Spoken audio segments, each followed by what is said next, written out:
The following is a summary of the book The Prince by Niccolò Machiavelli.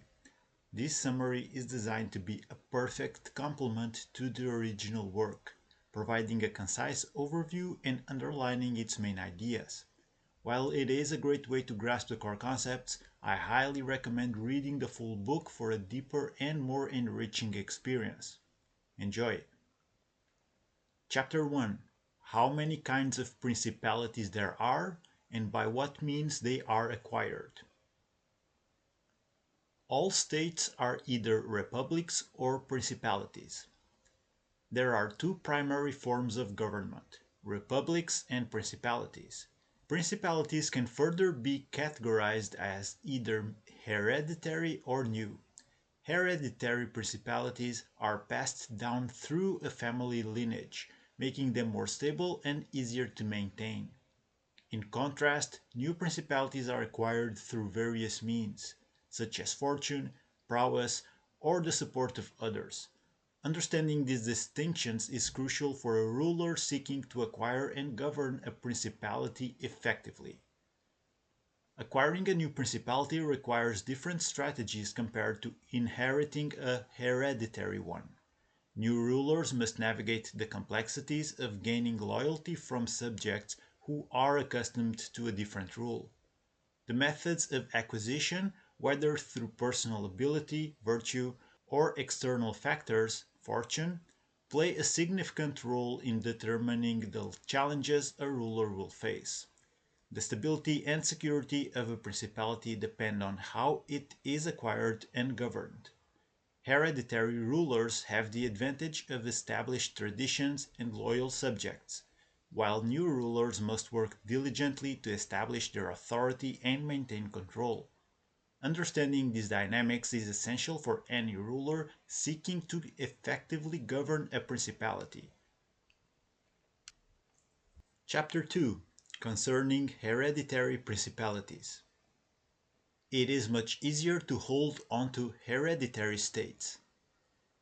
Hereditary principalities are generally easier to maintain control over due to the long established rule and traditions that support the ruling family. Subjects are more accustomed to the established authority and are less likely to challenge it, resulting in greater stability. This familiarity and loyalty make it easier for a hereditary ruler to maintain control. The stability provided by long-established rule is a significant advantage for hereditary rulers.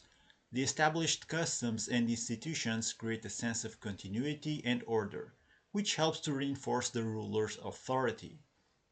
This continuity makes subjects more likely to remain loyal and less inclined to rebel against the established order.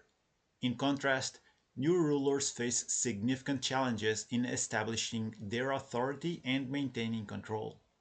They must overcome resistance from subjects who are accustomed to a different rule and may be skeptical of the new ruler's legitimacy. New rulers must work diligently to establish their authority, gain loyalty, and maintain stability in their newly acquired principalities. Chapter 3: Concerning Mixed Principalities. People are by nature fickle, and it is easy to persuade them of something, but difficult to keep them in that belief. Mixed principalities, which consist of newly acquired territories combined with existing ones, present unique challenges for rulers. Governing diverse populations with different backgrounds, cultures, and loyalties can be difficult.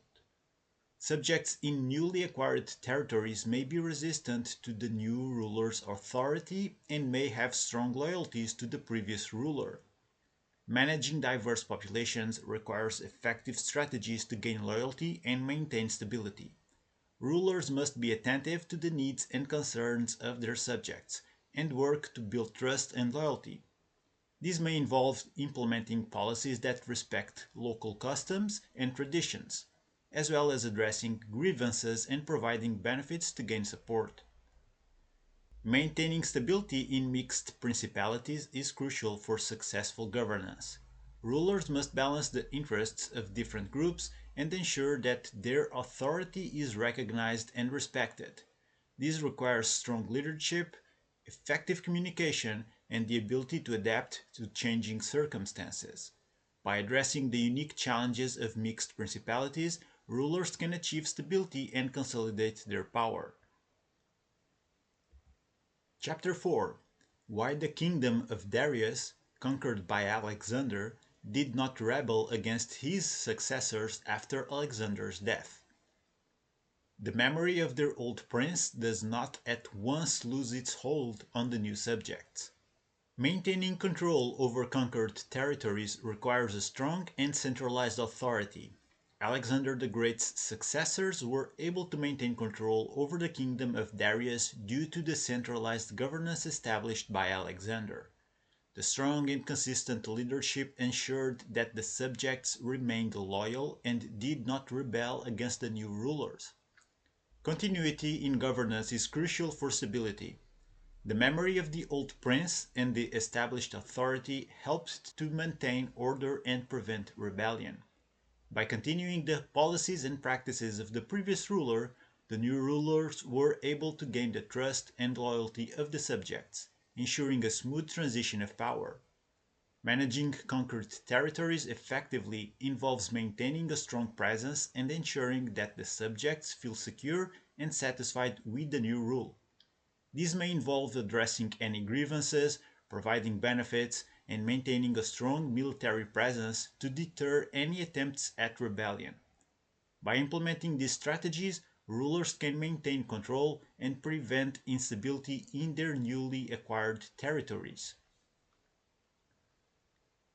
Chapter 5. Concerning the way to govern cities or principalities which lived under their own laws before they were annexed.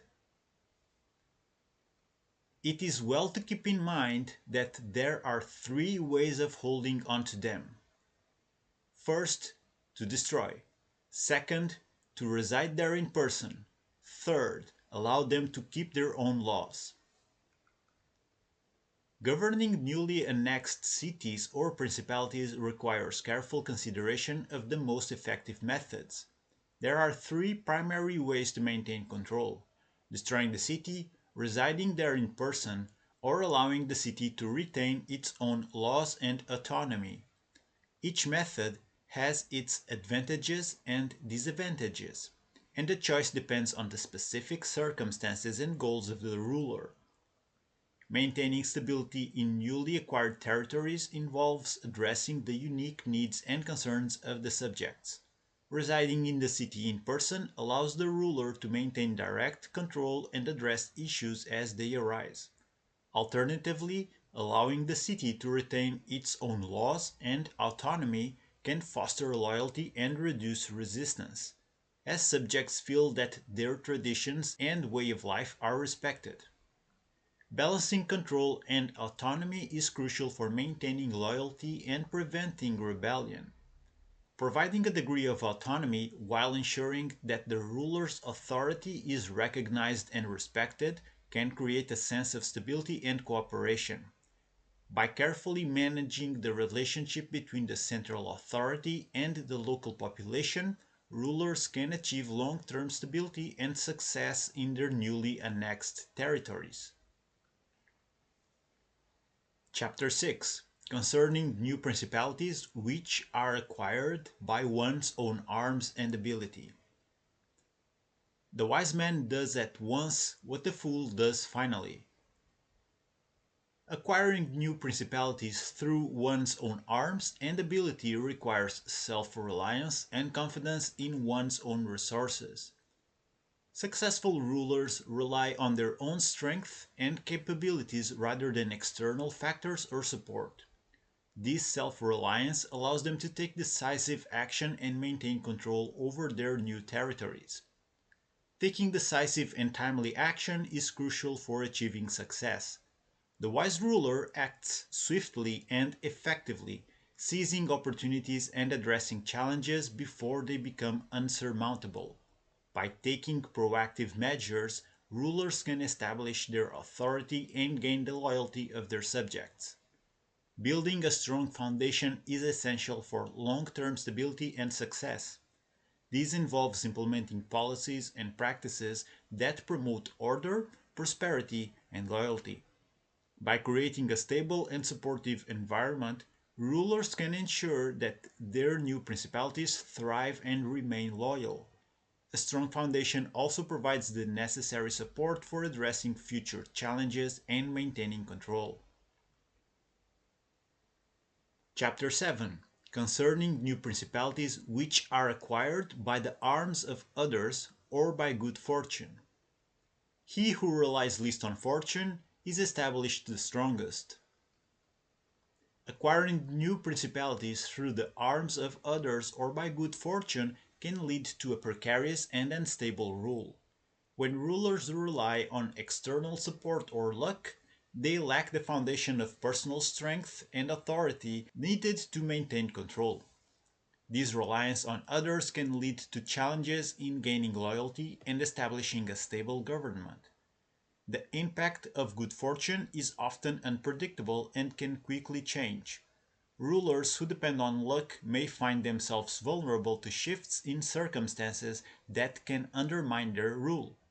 Without a solid foundation built on their own abilities and resources, they may struggle to adapt to changing conditions and maintain their authority. Self-reliance is crucial for establishing a stable and lasting rule. By ruling their own strength and resources, rulers can create a solid foundation for their principality. This self-reliance allows them to take decisive action, address challenges, and maintain control without relying on external support or the whims of fortune. A stable and self-reliant rule is more likely to endure and achieve long-term success. Chapter 8, concerning those who have obtained a principality by wickedness. One may reach the heights by means of both wickedness and merit. Acquiring a principality through wickedness, such as cruelty and deceit, can lead to significant challenges in maintaining control. While it is possible to reach positions of power through unethical means, the long-term consequences of such actions can undermine stability and authority. Rulers who rely on cruelty and deception may struggle to gain the loyalty and trust of their subjects. The consequences of cruelty can include fear, resentment, and rebellion among the population. Subjects who feel oppressed and mistreated are less likely to remain loyal and may seek opportunities to undermine or overthrow the ruler. Additionally, the reputation of a cruel ruler can spread, leading to further challenges in gaining support and establishing legitimacy. Balancing power with ethical considerations is crucial for effective and lasting rule. While it may be tempting to use ruthless methods to achieve power, maintaining authority and stability requires a more nuanced approach. Rulers must consider the impact of their actions on their subjects and strive to balance strength with fairness and justice. By doing so, they can build a more stable and enduring principality. Chapter 9, concerning a civil principality. A ruler is esteemed when he is able to maintain himself at his state. A civil principality is acquired with the support of the people and requires careful management of different social groups to maintain stability. Gaining and maintaining the support of the population is crucial for the ruler's legitimacy and authority. By addressing the needs and concerns of the people, the ruler can build trust and loyalty. Balancing the interests of different social groups is essential for maintaining stability in a civil principality. The ruler must navigate the complexities of competing interests and ensure that no group feels marginalized or oppressed.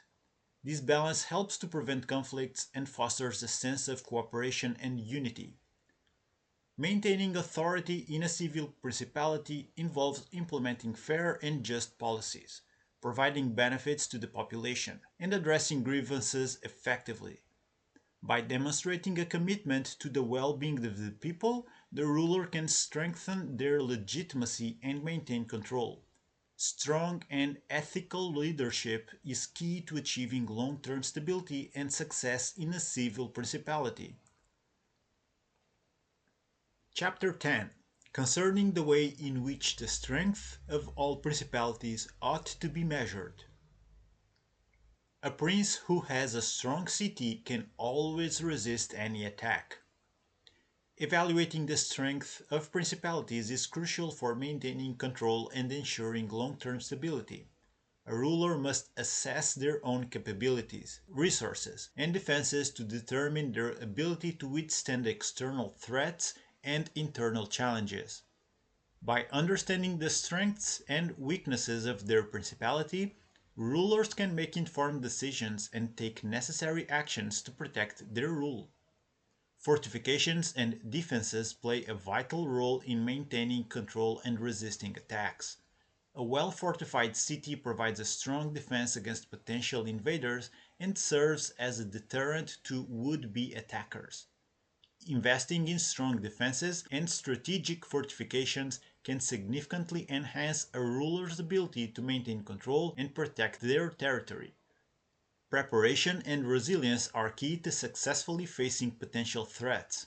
Rulers must be proactive in preparing for challenges and ensuring that their principality is resilient in the face of adversity. This includes having a well-trained and equipped military, maintaining strong defenses, and being ready to adapt to changing circumstances. By being prepared and resilient, rulers can effectively navigate and overcome threats to their rule. Chapter 11, concerning ecclesiastical principalities. Ecclesiastical principalities are upheld by ancient religious institutions. Ecclesiastical principalities are unique in that they are upheld by ancient religious institutions, providing a distinct form of stability and control. The authority of the ruler in these principalities is often intertwined with religious authority, which can enhance their legitimacy and influence. This connection to religious institutions can provide a strong foundation for maintaining control. Religious institutions play a significant role in maintaining stability and authority in ecclesiastical principalities. The support and influence of religious leaders and organizations can help to reinforce the ruler's authority and ensure loyalty among the subjects. By aligning with religious institutions, rulers can benefit from the stability and support provided by these long-standing organizations. Governing an ecclesiastical principality presents both challenges and advantages. While the religious authority provides a strong foundation, it also requires careful management to ensure that the religious institutions remain supportive and aligned with the ruler's goals. Balancing the interests of religious leaders and institutions with the needs of the subjects is essential for effective governance. Chapter 12, how many kinds of soldiery there are, and concerning mercenaries. Mercenaries are disunited, ambitious, and without discipline. There are different types of military forces, each with its own characteristics and implications for the ruler. Mercenaries, in particular, present significant risks and challenges. These hired soldiers are often disunited, ambitious, and lack discipline, making them unreliable and potentially dangerous. Relying on mercenaries for military support can lead to instability and insecurity. Mercenaries may be more interested in personal gain than loyalty to the ruler, and their lack of discipline can result in poor performance and insubordination. This reliance on mercenaries can undermine the ruler's authority and threaten the stability of the principality. Maintaining a loyal and disciplined army is essential for stability and security. A well-trained and dedicated military force provides reliable protection and ensures that the ruler can effectively defend the principality. By focusing on building and maintaining a strong and loyal army, rulers can achieve greater stability and security in their state. Chapter 13, concerning auxiliaries, mixed soldiery, and one's own. Auxiliary forces are useless and dangerous. Auxiliary forces, which are troops borrowed from another ruler, present significant risks and dangers. These forces are often loyal to their original ruler and may not have the best interests of the new ruler at heart. Relying on auxiliaries can lead to instability and vulnerability, as these troops may not be reliable or trustworthy. Mixed military forces, composed of a combination of different types of troops, can also present challenges and complications. The varying loyalties, training, and objectives of these mixed forces can lead to conflicts and difficulties in achieving cohesive and effective military operations. Managing these diverse forces requires careful coordination and strong leadership. Maintaining a strong and loyal army composed of one's own troops is crucial for stability and security. These troops are more likely to be loyal to the ruler and committed to the principality's success. By building and maintaining a dedicated and disciplined army, rulers can ensure reliable protection and effective military operations, leading to greater stability and security in the state. Chapter 14. That which concerns a prince on the subject of the art of war. A prince ought to have no other aim or thought, nor select anything else for his study, than war and its rules and discipline. A prince must prioritize military knowledge and the art of war above all else. This focus is essential for maintaining power and ensuring the security of the principality. By studying and understanding the rules and discipline of warfare, a prince can effectively lead and protect their state. Continuous preparation and training for potential conflicts are crucial for maintaining military readiness. A prince should constantly engage in military exercises, study historical battles, and learn from the successes and failures of others. This preparation ensures that the prince and their troops are ready to face any challenges that may arise. Maintaining military prowess requires dedication and commitment to the art of war. A prince must invest in the training and development of their troops, ensuring that they are well equipped, disciplined, and capable of effective combat. By maintaining a strong and capable military force, a prince can secure their rule and protect their principality from external threats. Chapter 15. Concerning things for which men, and especially princes, are praised or blamed. A prince, therefore, must be prudent enough to know how to avoid the reproach of those vices which would lose him his state. Princes are praised or blamed based on their virtues and vices. Understanding these qualities and how they impact a prince's reputation is crucial for effective leadership. A prince must be aware of the traits that lead to praise and those that result in reproach, and navigate these perceptions carefully. Managing both perception and reality is essential for maintaining authority. A prince must project an image of virtue and strength while also addressing the practical realities of governance.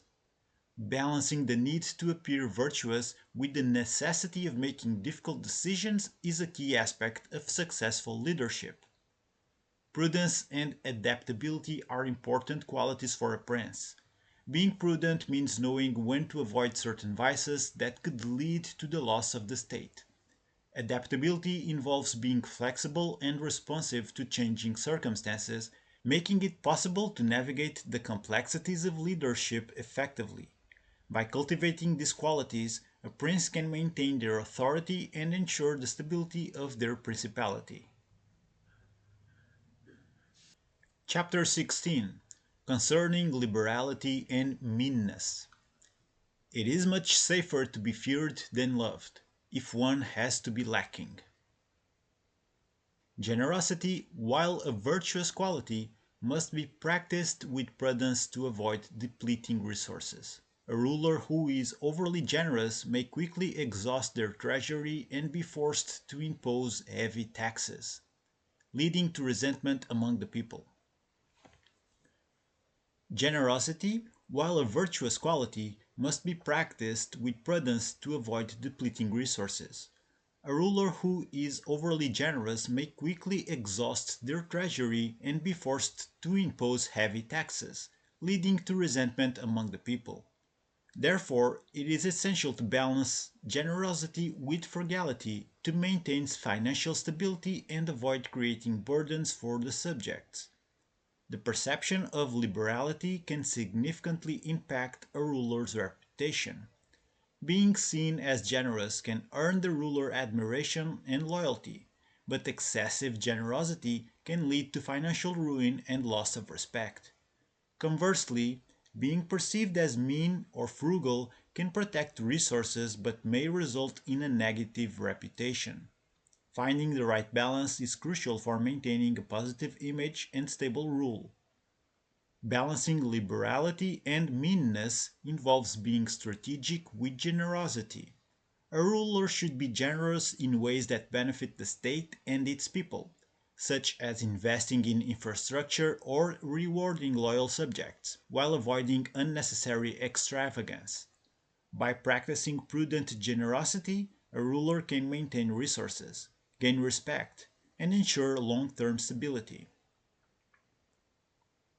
Chapter 17, concerning cruelty and clemency, and whether it is better to be loved than feared. It is much safer to be feared than loved, if one has to be lacking. Cruelty and clemency are powerful tools that can significantly impact a ruler's authority and control. While excessive cruelty can lead to fear and resentment, excessive clemency can result in a lack of discipline and respect. A ruler must find the right balance to maintain authority and ensure stability. Balancing fear and love is crucial for maintaining power and loyalty. While being loved can create strong bonds of loyalty, it may not be enough to deter disobedience and rebellion. On the other hand, being feared can instill discipline and respect, but may lead to resentment. Therefore, it is safer for a ruler to be feared than loved, if they cannot be both, as fear is a more reliable means of maintaining control. Practical governance involves using cruelty and clemency judiciously. A ruler should use cruelty when necessary to maintain order and discipline, but should temper it with acts of clemency to avoid becoming hated. By balancing these tools effectively, a ruler can ensure stability, maintain authority, and secure the loyalty of their subjects. Chapter 18, concerning the way in which princes should keep faith. A prince never lacks legitimate reasons to break his promise. Maintaining promises is an essential aspect of effective leadership, but there are conditions under which promises may be broken. A prince must be pragmatic and flexible, recognizing the circumstances may change and require adjustments to previous commitments. While keeping promises can build trust and loyalty, breaking them may be necessary for the greater good of the state. Pragmatism and flexibility are crucial for effective leadership. A prince must be able to adapt to changing circumstances and make decisions that prioritize the stability and security of the principality. These may involve breaking promises when it is in the best interest of the state, even if it leads to temporary distrust or discontent. Balancing honesty and deceit is essential for maintaining power and achieving goals. While honesty can build trust, deceit may be necessary to navigate complex political landscapes and achieve strategic objectives. A prince must carefully manage this balance, ensuring that any deceit is justified and serves the greater good. By doing so, a prince can maintain authority and achieve long term success. Chapter 19, that one should avoid being despised and hated. The prince must consider how to avoid those things which will make him hated or despised. A prince must be mindful of actions that can lead to being hated or despised by the subjects. Avoiding cruelty, injustice, and excessive taxation is crucial for maintaining a positive reputation. Actions that create resentment or contempt can undermine the ruler's authority and lead to instability. Gaining respect through fair and just actions is essential for effective leadership. A prince should be seen as honorable, compassionate, and capable of making decisions that benefit the state and its people. By demonstrating these qualities, a prince can earn the loyalty and respect of the subjects, ensuring a stable and prosperous rule. Balancing fear and love is important for maintaining authority without becoming hated. While it is safer to be feared than loved, a ruler must avoid actions that create hatred and contempt. By carefully managing this balance, a prince can maintain control, inspire loyalty, and achieve long-term success. Chapter 20. Are fortresses and many other things to which princes often resort advantageous or hurtful? The best fortress which a prince can possess is the affection of his people. Fortresses can provide physical security and protection for a principality, but they also have their disadvantages. While fortresses can deter external attacks, they can create a false sense of security and isolate the ruler from the people. Relying solely on fortresses may lead to neglecting the needs and concerns of the subjects. Gaining the affection and support of the people is a more effective form of security. When the subjects are loyal and supportive, they are more likely to defend the ruler and the principality. The best fortress a prince can possess is the affection of the people, as it ensures stability and protection from both internal and external threats. Strategies for ensuring security should include both physical defenses and efforts to gain public support. Investing in fortresses and other defensive measures is important, but it should be complemented by actions that build trust and loyalty among the subjects. By balancing physical defenses with efforts to gain the affection of the people, a prince can achieve long-term security and stability. Chapter 21. How a prince should conduct himself so as to gain renown. A prince is also esteemed when he is a true friend and a true enemy. Gaining renown and respect is crucial for a prince to establish authority and influence. A ruler should engage in actions that demonstrate strength, wisdom, and fairness, earning admiration and loyalty from the subjects and other leaders. Renown enhances the ruler's reputation and solidifies their position of power. Being a true friend and a true enemy is important in political alliances and conflicts. A prince should be reliable and consistent in their alliances, supporting true friends and opposing true enemies. This approach builds trust and respect, ensuring that the prince is seen as honorable and dependable. Building and maintaining a positive public image requires strategic actions and communication. A ruler should engage in public works, demonstrate compassion and fairness, and make decisions that benefit the state and its people. By fostering a positive image, a prince can gain the loyalty and admiration of the subjects, ensuring long-term stability and success. Chapter 22. Concerning the secretaries of princes. The choice of ministers is of no small moment to a prince. The selection of advisors and ministers is a critical aspect of effective leadership. A prince must carefully choose individuals who are both capable and trustworthy. The quality of the advisors can significantly impact the success and stability of the principality, making this decision of utmost importance. Loyalty and competence are essential qualities in advisors. Advisors must be loyal to the prince and committed to the well-being of the state. At the same time, they must possess the necessary skills and knowledge to provide sound advice and make informed decisions. The combination of these qualities ensures that the advisors act in the best interest of the principality. Managing the influence of advisors is crucial for maintaining control and ensuring that their actions align with the goals of the prince. A ruler should establish clear expectations and maintain regular communication with advisors to monitor their performance and address any issues that arise. By carefully selecting and managing advisors, a prince can enhance the stability and success of their rule. Chapter 23. How flatterers should be avoided. There is no other way of guarding oneself against flattery than by letting men understand that they will not offend by speaking the truth. Flatterers pose significant risk to effective leadership by providing misleading and self-serving advice. Surrounding oneself with individuals who constantly flatter can lead to poor decision making and undermine their ruler's authority.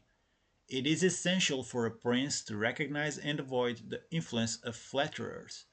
Encouraging honesty and open communication is crucial for avoiding flattery.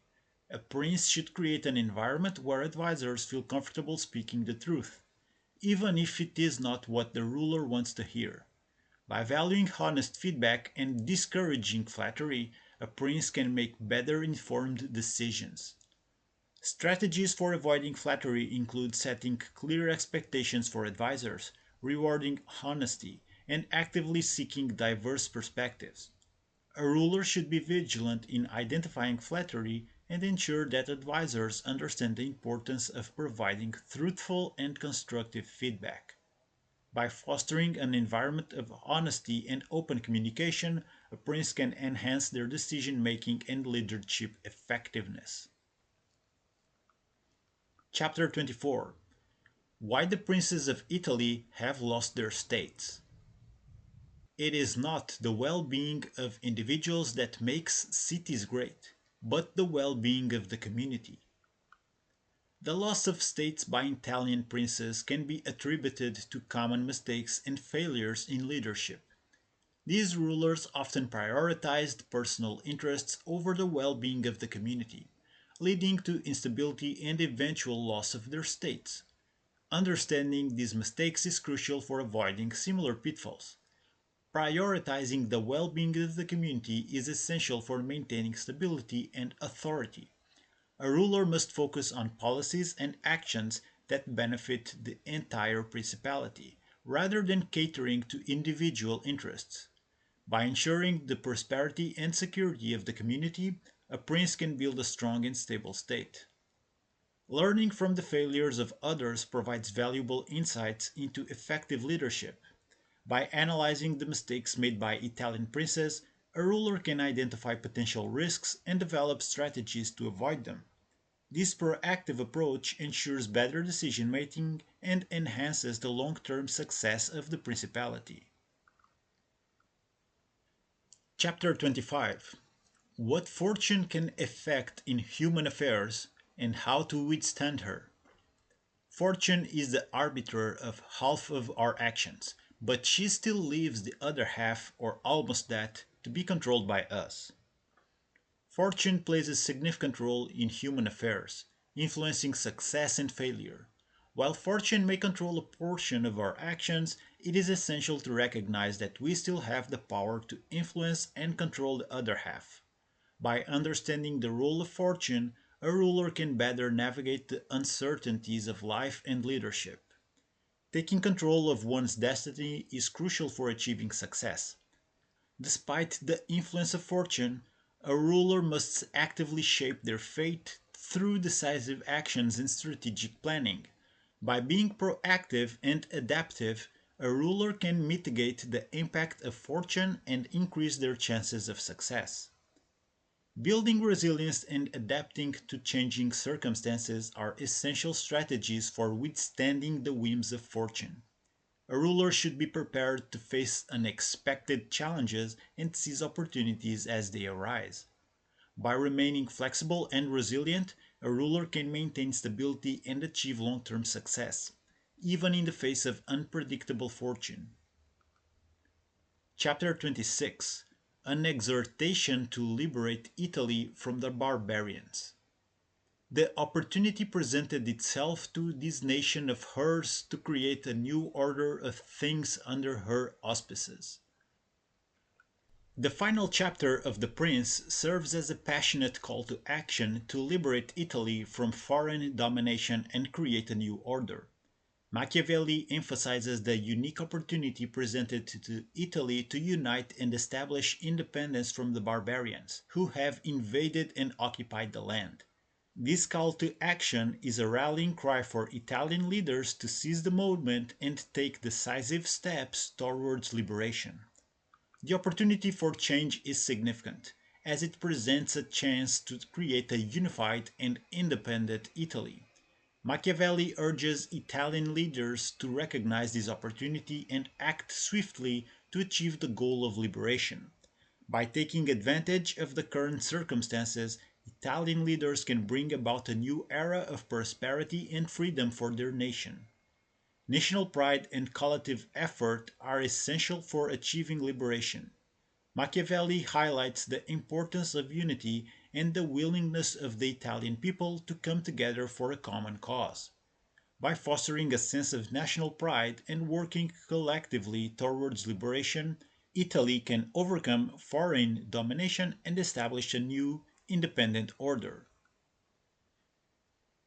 This completes the summaries for The Prince by Niccolò Machiavelli. If you have enjoyed these insights and found them valuable, please leave a comment, like, and subscribe to stay updated with more content like this. Your feedback and support are greatly appreciated. Make sure to keep building yourself every day, one book at a time. Life is a marathon and small steps will take you a long way. God bless and take care.